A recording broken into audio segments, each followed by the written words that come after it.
Boa noite, Carpini, tudo bom? Chamou a atenção no jogo de hoje, mais uma vez, como a bola parada, o São Paulo está conseguindo se aproveitar para destrancar jogos que sempre são bem difíceis. Queria que você falasse dessa tua relação de treinamentos, como é que você enxerga a bola parada ser uma saída para o São Paulo, e queria que você falasse também especificamente sobre o segundo tempo, quando a Portuguesa se lançou sem muito medo e deu uma pressão no São Paulo mesmo jogando fora de casa. Obrigado. Bom, boa noite a todos. Eu penso que a bola parada hoje ela define muitos jogos, né? Então a gente tem que ter sempre um cuidado, uma atenção especial, seja ela ofensiva ou defensiva. Voltando um pouco aí no jogo de Mirassol, nós tomamos um gol de bola parada no momento em que estávamos controlando a partida. Não digo que estávamos melhor, mas era uma partida sob controle. E que uma situação de bola parada pode tomar outro caminho para a partida. E hoje foi de maneira favorável. A gente trabalha muito isso sim, nós temos bons batedores e bons cabeceadores, né? Hoje ainda nós não tínhamos também o Diego, que fez o gol na estreia. Normalmente a bola parada, o Wellington Rato que tem feito, o Nicão fez muito bem. Vale ressaltar também a assistência dele, voltando a atuar pelo São Paulo, fazendo uma grande partida, inclusive a assistência no escanteio. Então eu vejo isso de maneira muito positiva, mas muitas coisas a evoluírem, a se treinar, né, a criar alternativas. O problema é tempo para a gente poder fazer isso, né? Nós jogamos em Mirassol na terça-feira, chegamos na madrugada, quarta-feira uma folga, e você já tem que pensar um pouco na carga, no que nós programamos para o São Paulo nesse início. Então você não consegue criar tantas alternativas. Eu espero no futuro próximo que o São Paulo tenha mais alternativas em bola parada, ofensiva, defensiva, principalmente na ofensiva, onde a gente tem esses pontos positivos. Em relação à Portuguesa, é perfeitamente aceitável, né? O segundo tempo da Portuguesa foi muito bom, se lançou, né? Criou muita dificuldade. Um time muito bem organizado, com um padrão muito bem definido, um time com muito mais tempo de treino do que o São Paulo, né? Então são pontos a serem ressaltados. É uma equipe do São Paulo onde Luiz Gustavo e Bobadilla estrearam e nunca jogaram juntos. O Nicão há muito tempo não fazia uma partida como ele fez, e pelo São Paulo nem lembro qual foi a última partida do Nicão. Então todo jogo você tem que girar o elenco, você tem ganhos e perdas. O ganho na parte física, minimizar alguns erros, mesmo assim eles acontecem, como aconteceu com o Igor hoje. Não digo que seja um erro, mas perdemos ele talvez aí para a próxima partida. Vamos ter essa informação mais precisa a partir de amanhã. Mas, por outro lado, você perde em conjunto, em padrão, em definições, em trocas, em movimentações. Uma porque os atletas estão se conhecendo, e outra porque você não tem tempo para trabalhar tudo que a gente imagina para o São Paulo. Então, eu tenho priorizado muito mais o comportamento individual, né, os conceitos que a gente acredita, e o coletivo a gente tenta ir dando algumas direções muito em cima do bom trabalho já deixado e principalmente da capacidade dos atletas que nós temos. Carpini, tudo bem? Boa noite. Você não completou nem 10 treinos ainda no São Paulo, e você vai ter uma semana que você tem um clássico histórico de uma rivalidade gigante, de um tabu gigante e uma decisão de um título, por coincidência, com outro rival. Como é que é preparar o time, não é nem no aspecto tático, físico, psicológico, até acabaram de voltar de férias, para enfrentar dois jogos que para o torcedor são dois jogos de vida ou morte. Se você puder falar alguma coisinha do Igor Vinícius, que deixou o gramado, se te deixou com alguma pulga atrás da orelha para essa semana tão complicada. Bom, vou começar de trás para frente. Em relação ao Igor, é claro que preocupa, né? Um jogador que vinha sendo importante, um desafogo para nós. Em relação à continuidade dele, como eu disse, nós vamos saber a partir de amanhã, mas pelo feeling ali, um pouco da vivência que a gente tem, eu acredito que ele esteja fora, mas essa confirmação não consigo te dar agora. Por outro lado, vale ressaltar a entrada do Moreira, num jogo difícil, um jogo muito vivo, a Portuguesa muito bem treinada, como eu disse, com um período maior de preparação, e isso faz diferença, né? Nós estamos só no início da temporada, como você mesmo disse, são 10 treinos, né?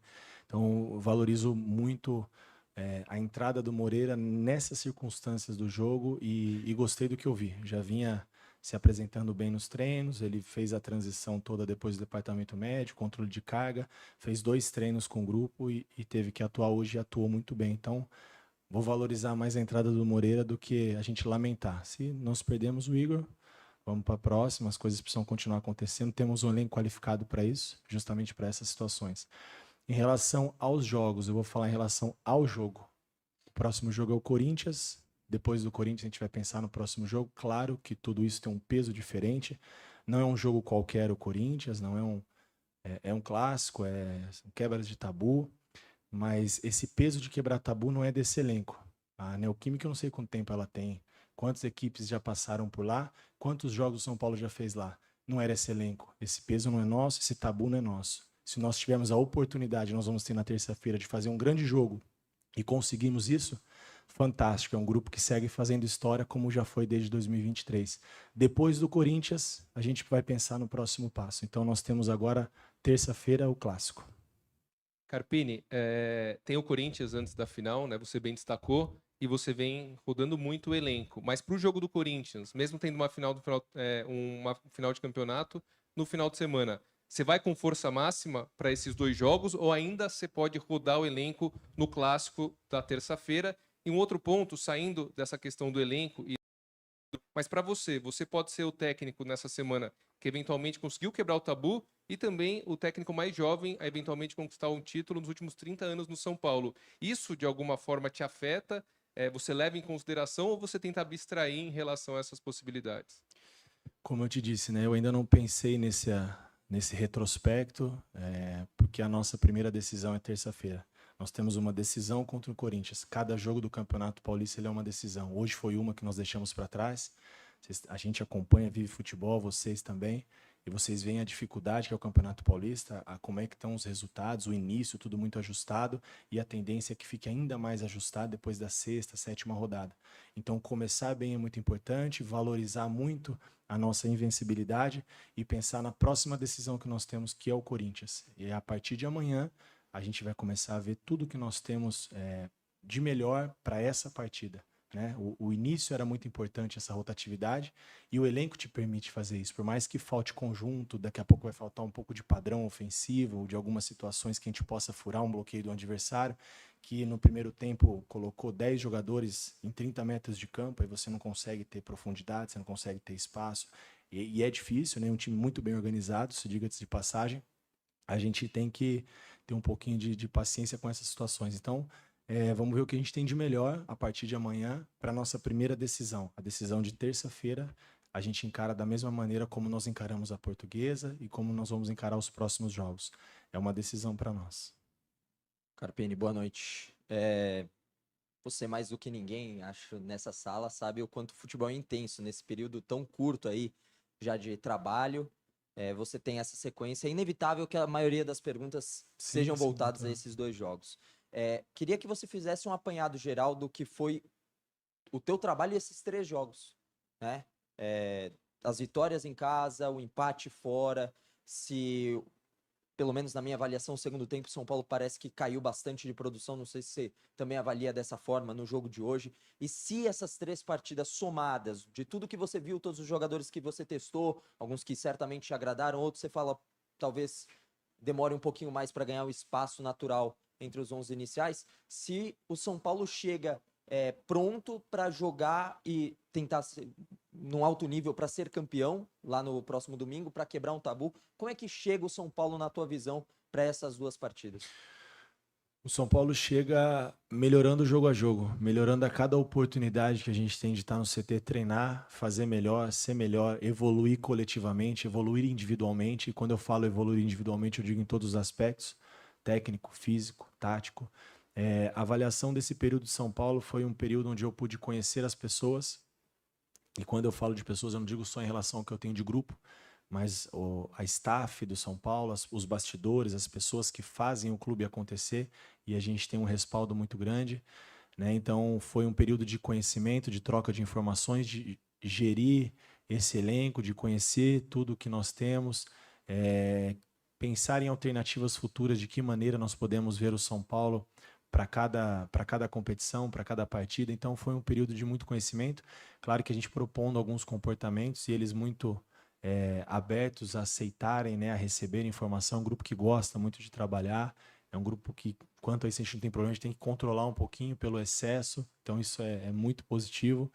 E é um grupo que gosta de informação, gosta de conceitos, gosta de ideias novas. Então a gente procurou também trocar muita informação e trabalhar em cima disso para a gente procurar, mesmo com pouco tempo, colocar, né, um pouco do que a gente imagina para o São Paulo no decorrer da competição, do decorrer do nosso ano, da temporada, não só dessa competição em si. E como eu disse nas perguntas anteriores, é natural que fala-se muito da decisão da Supercopa, mas isso não é um discurso meu aqui para não falar da decisão, é um discurso interno.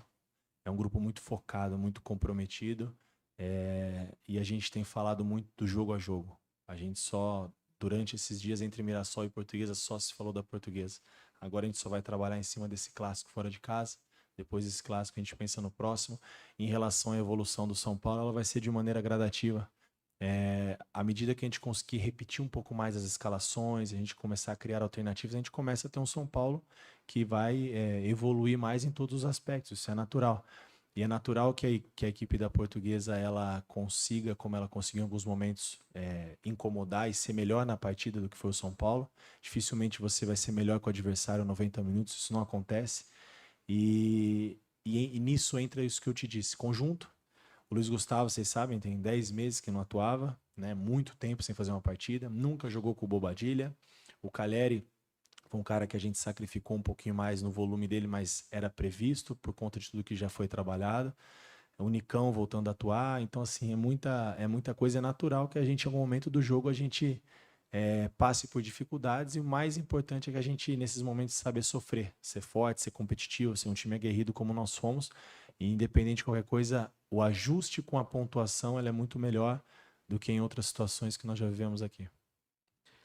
Carpini, boa noite. Boa noite. O que de fato teve o Lucas? Você conta com ele para os 2 próximos clássicos ou você ainda tem alguma dúvida? E sobre Rames, Rafinha, Michel e Eric, eles já estão prontos? O Lucas treinou já com o grupo, né? O jogo de hoje nós somos um pouco mais precavidos. Ele se colocou à disposição, ele queria participar, e como eu falo, às vezes a gente tem que frear um pouco o ímpeto desses atletas, porque eles querem muito. A mesma situação foi a do Igor. Eu fiz um esquema, por exemplo, em Mirassol, voltando um pouquinho para responder a sua pergunta, com 3 zagueiros para o Igor, pensando no Igor, pensando em não ter o Igor e poupá-lo.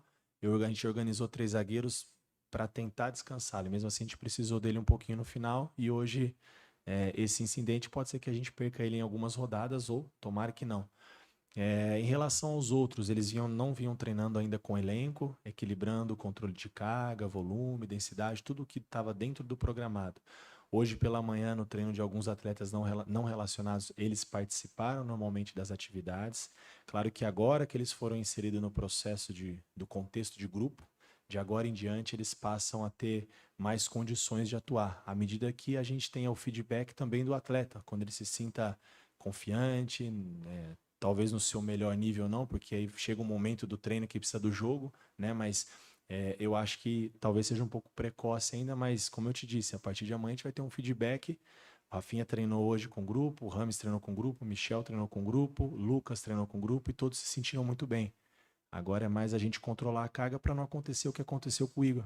Eu sei que o torcedor, assim como eu, quero todos os atletas à disposição, que a gente quer ver todos atuando aqui no Morumbi, nos ajudando.